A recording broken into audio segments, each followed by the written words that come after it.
2024 के विधानसभा चुनाव को लेकर अब बीजेपी ने ओबीसी वोटरों को लुभाने के लिए गांव-गांव चलो घर घर चलो अभियान की शुरुआत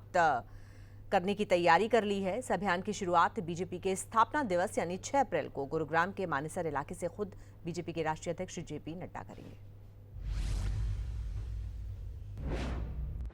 2024 के चुनाव जैसे जैसे नजदीक आ रहे हैं वैसे वैसे बीजेपी भी लोगों को लुभाने के लिए उनके घर घर तक जाने की तैयारी में जुट गई है।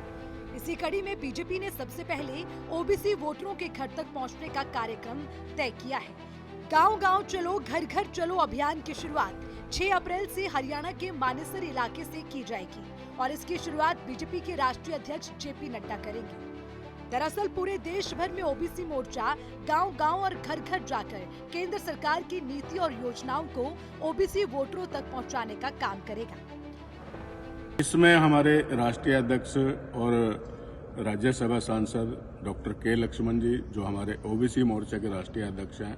वो भी इस कार्यक्रम में आएंगे और प्रदेश के अध्यक्ष हमारे ओम प्रकाश धनखड़ जी इस कार्यक्रम में आएंगे। हमारे जो ओबीसी मोर्चा में पहले काम जिन्होंने बहुत लंबे समय तक ओबीसी वर्ग के लिए काम किया है, आज हमारी संसदीय बोर्ड की जो मेंबर है डॉक्टर सुधा यादव जी पूर्व में सांसद रही है,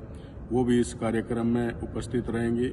और यहाँ के हमारे जो विधायक हैं, यहाँ के हमारे जो सांसद हैं और हमारे राष्ट्रीय उपाध्यक्ष सांसद नायब सैनी जी, वो भी इस कार्यक्रम में उपस्थित रहेंगे।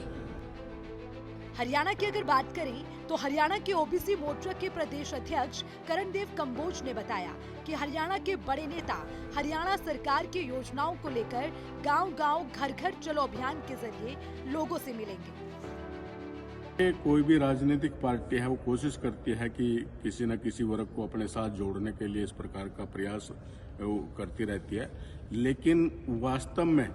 अगर किसी पार्टी ने किसी वर्ग के लिए कोई काम किया होगा और वो जाकर के जब उनको बताएंगे, अगर उनके समझ में आएगा कि वास्तव में इस पार्टी ने हमारे लिए काम किया, तभी वो वर्ग जो है ना किसी पार्टी के साथ जुड़ता है। ऐसे तो बहुत लंबे समय से कांग्रेस पार्टी जो है लोगों को गुमराह करती रही। आज एक्चुअल में आज वास्तव में जो काम हुआ है ओबीसी वर्ग के लिए, वो भारतीय जनता पार्टी की सरकार में, नरेंद्र मोदी जी की सरकार में।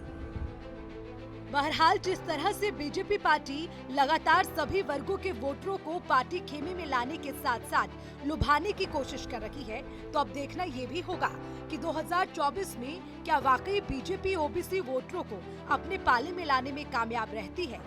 और अगर ये लोग बीजेपी के साथ चलते हैं तो बीजेपी की सरकार 2024 में बनेगी या नहीं, ये तो आने वाला वक्त ही बताएगा। सूर्य समाचार के लिए गुरुग्राम से नीरज अंबावता की रिपोर्ट।